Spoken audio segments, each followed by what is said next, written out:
মৰমৰ ছাত্ৰ ছাত্ৰীসকল, আজি নৱমান শ্ৰেণীৰ 2.1 1 নম্বৰৰ প্ৰশ্নকেইটা সমাধান কৰিবলৈ চেষ্টা কৰিম। প্ৰশ্নটো হ'ল যে তলৰ কোনকেইটা ৰাশি এটা চলকযুক্ত বহুপদ হয় লিখা। তো প্ৰথমত 1 নম্বৰটো চাওঁ কি হয়। 1 নম্বৰত তোমাক লিখা আছে 4x² - 3x + 7। তে এই ৰাশিটো এটা চলকযুক্ত বহুপদ ৰাশি হয় নে নহয় সেইটো আমাক লিখিব লাগে। তো ফাৰ্স্ট আমাক চাব লাগিব যে যোনটো চলক থাকিব, এই চলকটোৰ যেটো ঘাত থাকিব, এই ঘাতটো এটা পূৰ্ণ সংখ্যা বা স্বাভাৱিক সংখ্যা হ'ব লাগিব, তেতিয়াহে সেইটো এটা বহুপদ ৰাশি হ'ব। এতিয়া কথা হ'ল যে 4x² ইয়াত চলক কোন? চলক হ'ল x। তো ইয়া 8 চলক xৰ ঘাত যদি আমি চাওঁ, xৰ ঘাত কিমান? 2। এটা স্বাভাৱিক সংখ্যা হয় 2, গতিকে আমি এইটোক ক'ব পাৰো যে এইটো এটা চলকযুক্ত বহুপদ ৰাশি হয়। কিয়? চলক এটাই আছে, ক'ত? x, ইয়াতো x আছে, গতিকে চলক সেম। গতিকে আমি লিখিব পাৰো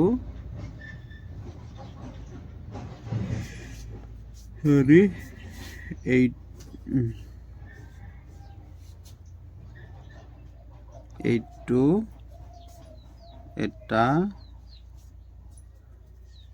চলকযুক্ত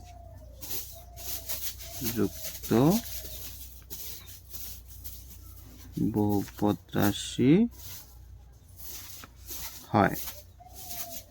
বুজি পাইছে নিশ্চয়? এতিয়া 2 নম্বৰটো চোৱা। 2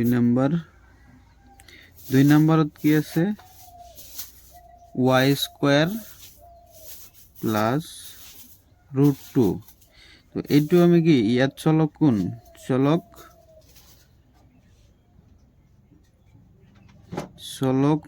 y ৰ ঘাত কিমান?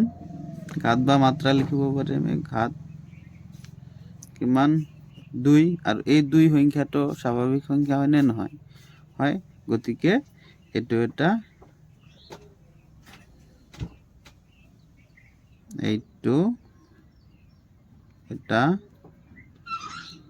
চলকযুক্ত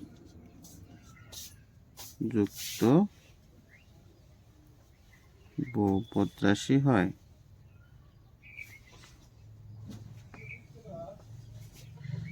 3 নম্বৰটো চোৱা।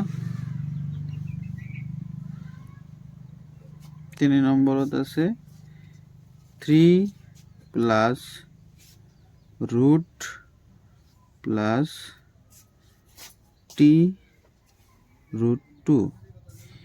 এইটো কি হ'ব চোৱা, ইয়াত t চলক t, ইয়াৰ ওপৰত কি আছে? চলকটো যদি আমি চাওঁ √t, এটোৰ মাত্ৰা কিমান হ'ব? এটোৰ মাত্ৰা হ'ব 1/2। গতিকে এইটো আমি এনেকে লিখিব পাৰি t⁴ 1/2। গতিকে ইয়াত যেটো চলকৰ ঘাতটো কি হৈ আছে? এটা এটা পূৰ্ণ সংখ্যা নহয়, এটা একটা ভগ্নাংশ ৰূপত আছে। গতিকে ইয়াত চলকৰ ঘাত এটা স্বাভাৱিক সংখ্যা নহয়, স্বাভাৱিক সংখ্যা নহয়। গতিকে এইটো এটা চলকযুক্ত